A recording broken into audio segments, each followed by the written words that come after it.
Okay, so let's dive into this. This really interesting idea came up actually just over coffee the other day. Uh-huh. Yeah, about whether our brains, these incredibly complex, kind of messy things, Definitely messy sometimes. right, whether they might actually work less like a computer, which is all neat logic, and maybe more like, well, quantum physics, which sounds kind of out there. It does sound a bit sci-fi, doesn't it? But the core question is fascinating. Are we always thinking logically, or is there something else going on? Maybe something more fluid? Exactly. And exploring this, it unexpectedly opens up some really interesting ways to think about how we make decisions, how we lead, even why we sometimes just, blank out. Yeah, and it highlights this real tension, I think. We're taught to value that logical binary, A leads to B thinking. Right. It's how we build spreadsheets, plan Oh, projects, IKEA furniture. hopefully. Hopefully, yes. But then you look at how people actually behave in the real world, and it's not always black and white, is it? Mhm. Emotions, gut feelings, vibes, they all barge in. Totally. Mhm. We admire that perfect logic, like a chess master's game or that spreadsheet working perfectly. That's classical logic, right? Clean, predictable. Mm-hmm. But then, real life happens. Someone gets upset in a meeting, a huge decision gets made on intuition, or, you just really want both the salad and the fries. Happens all the time. And that doesn't quite fit the neat logical model. So when we talk about quantum thinking here, Yeah. we're not saying our brains are actual quantum computers, are we? It's Yeah. more like a mindset. Exactly right. It's not literal quantum mechanics in the skull. It's more a way of thinking that embraces possibility, that accepts that maybe multiple things can be kind of true, or at least possible at the same time. Uh, And crucially, that the context changes everything. It's sort of post-rational, maybe not anti-rational, but acknowledging logic has limits with messy human stuff. okay, so the idea is, like, before we lock something down, our minds are holding all these different potentials. That's a good way to put it. It helps us stay open, maybe explore more options before jumping to a conclusion. Right. So, okay, our mission for this deep dive then, and thanks for being here with us, is to unpack this. Look at that classic logical way versus this more, let's call it quantum-like, fluid approach. Yeah, and see how understanding this contrast might actually help us navigate tricky situations better. Yeah. At work, at home, wherever. Okay, so let's start digging into that difference. Yeah. Classical logic versus this quantum logic idea in the brain's context. Okay. So classical logic, as we said, it's binary, true or false, yes or no, 0 or 1, like a standard computer chip. Input, algorithm, output. Predictable, like that neat toolbox analogy, everything in its place. Exactly, you know what you're getting. But human thinking, well, our mental toolbox can be a bit, chaotic. Definitely more cluttered. Right. You mean to do the logical thing, like work on that report, but suddenly you're down a rabbit hole online? Classical logic struggles to explain that deviation easily. So the quantum logic idea offers a different angle.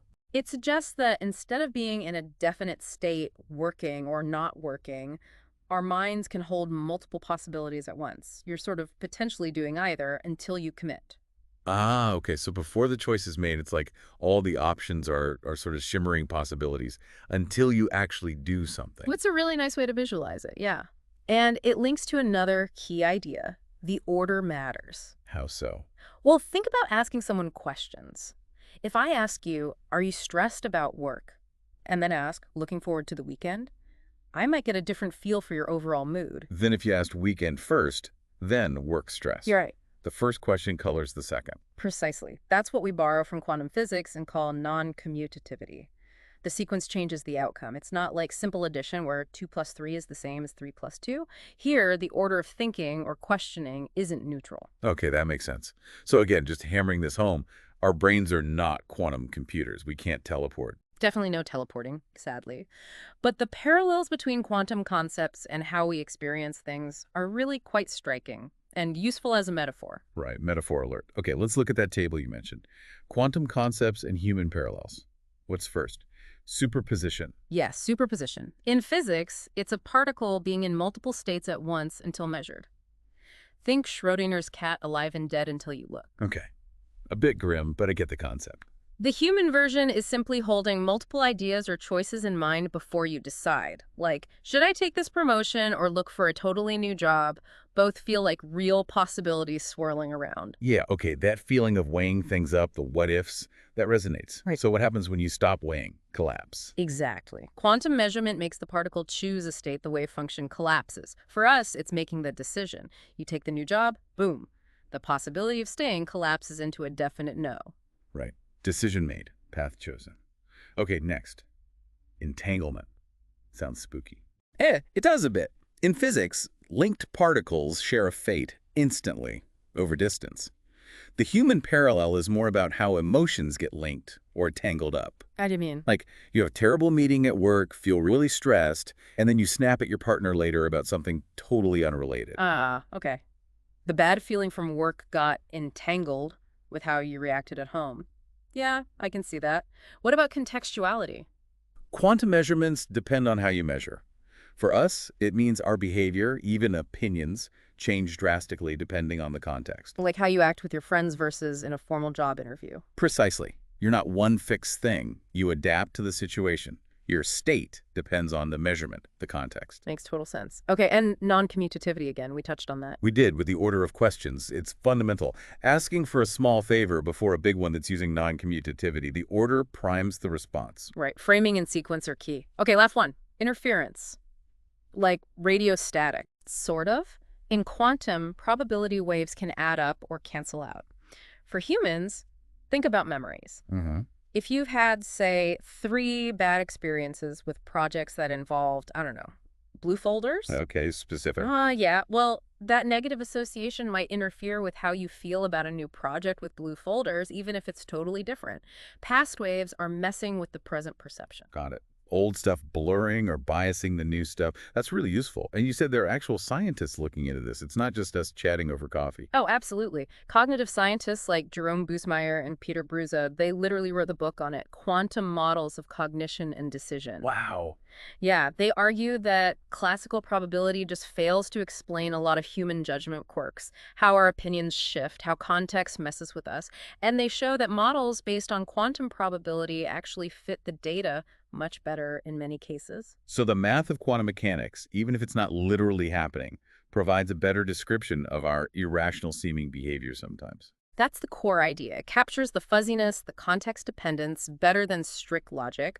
And then you have people like Sir Roger Penrose. Oh, the famous physicist. Right. He and Stuart Hameroff proposed something much more radical, the Orcher-Orr theory, Which which is... suggests that actual quantum effects happening inside tiny structures in our brain cells called microtubules might be the source of consciousness itself. Whoa.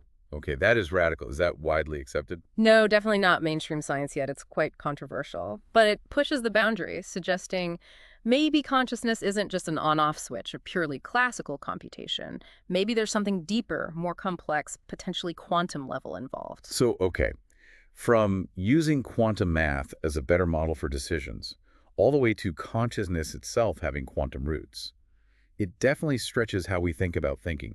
Now, you connected this to the worker one idea at tao.ai. How does quantum thinking fit in there? Right, the worker one. The idea there is someone who's not just a cog in the machine, but is really aware, really responsive to the whole system they're in, their team, the company, the community. So not just following rules blindly. Exactly. They sense the nuances, they adapt, they improvise, they operate with this real clarity and understanding of the context. Okay, so how is quantum thinking a superpower for this worker one? Because in those complex adaptive systems, which is what most workplaces are, pure logic, often fall short, there's too much ambiguity, too many moving parts. Right. So someone who can think in this more quantum-like way, who's comfortable holding multiple possibilities, who can shift perspective easily, who gets that context is king. They're just much better equipped. They don't get paralyzed when things aren't clear-cut. Precisely. They see ambiguity not as a problem, but as a space of potential. They can act effectively even without perfect linear information. That ability to be flexible, to hold contradictions, to see multiple viewpoints, yeah, that feels incredibly important today. Now let's connect this to Daniel Kahneman's work, Thinking Fast and Slow. How does System 1 and System 2 fit in? Kahneman. Yes, his framework is super relevant here. It gives us another powerful way to understand these different modes of thought. System 1 is the fast one. The gut reaction. Exactly. Intuitive, automatic, often emotionally charged. It's our brain's first responder. It sees patterns, makes snap judgments. Like that gazelle seeing a flicker in the grass and just running. No time for analysis. Perfect analogy. It's evolutionary, it's efficient, uses little energy, and it's often right, especially when we have experience. Examples today. Trusting your gut about a new person. Mm. Swerving the car instantly. Yep.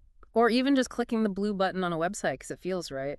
Yeah. System 1 is great for speed, for leveraging deep expertise without conscious thought, even for creative leaps. It's also the bias-prone one, isn't it? Mhm. Jumps to conclusions. Yeah. Gets swayed by feelings over facts. That's the downside. System 1 feels truthiness, not necessarily truth. It's where things like confirmation bias, seeking stuff that agrees with you, or the halo effect, liking one thing about someone makes you think everything's great, creep in. Okay, so that's the fast, instinctive, sometimes flawed system. What about system 2? System 2 is the opposite. Slow, deliberate, analytical. It requires conscious effort, focus. It's the part that does the math homework. Or reads the instructions before building the IKEA thing. Ideally, it's your inner scientist, your strategic planner. It follows rules, weighs evidence, looks at things logically. The part that can override the immediate impulse, like not eating the whole cake. Exactly. It thinks about long-term goals. You mentioned Pascal earlier. He was brilliant with logic, invented calculators, but also pondered deep stuff. System 2 is that capacity for reason, planning, fairness.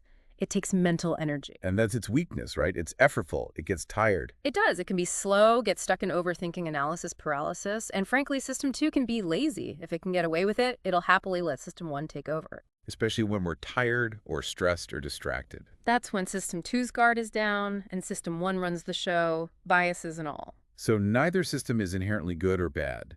It's about using the right one at the right time. Absolutely. The most effective thinkers are agile. They can switch between them.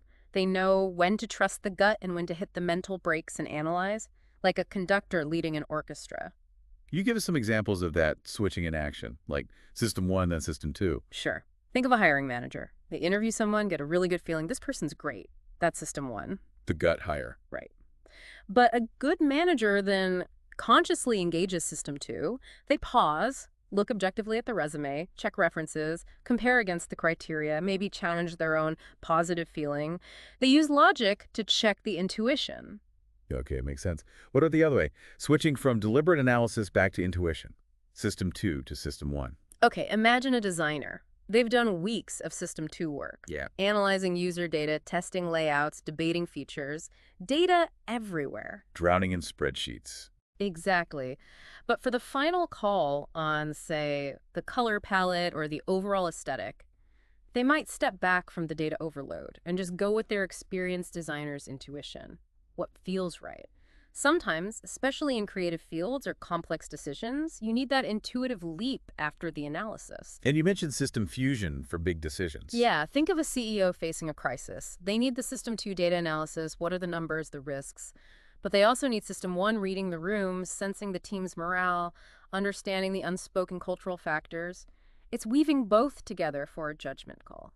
So it's really about orchestrating both. Are there ways we can get better at this conscious switching? Any practical tips? Definitely. Even simple things help, like mental checklists. Ask yourself explicitly, what's my gut saying and what does the evidence say? Okay. Building in deliberate pauses before big decisions gives System 2 a chance to catch up. Doing bias audits, thinking back on times your intuition was wrong and why, builds self-awareness. Learning from mistakes. Yeah, and you can even practice. Run through scenarios in your head or journal about decisions, consciously thinking about which system you used and whether switching might have helped. It builds cognitive muscle. So going back to the worker 1, they're like this cognitive conductor, skillfully using both fast intuition and slow analysis depending on the situation. That's exactly it. Whether leading a team, managing a crisis, designing something new, they have that fluid intelligence. They sense what's needed, gut check or deep dive, and switch minds accordingly. That adaptability is key. It really brings it all together. We started with quantum fuzziness versus logic and landed on this practical skill of brain adaptability. We're not meant to be stuck in one gear. Not at all. Think of an octopus. Sometimes it walks on the seafloor, sometimes it swims gracefully. Different modes for different needs. Right. Our brains are built for that kind of adaptability. Thinking fast isn't wrong, thinking slow isn't weak. The problem is being stuck in the wrong mode for the task at hand. So a final thought for everyone listening. Next time you feel absolutely 100% certain about something, maybe just pause. Let System 2 have a quick look. Uh-huh. And conversely, if you're drowning in analysis, totally stuck, maybe it's time for a small, informed leap of faith. Trust that experienced intuition a little. And maybe, just maybe, that conscious ability to shift, to choose how we think moment by moment, maybe that's where intelligence starts to look a lot like wisdom. That's a great place to leave it, that intentional switching. That's the real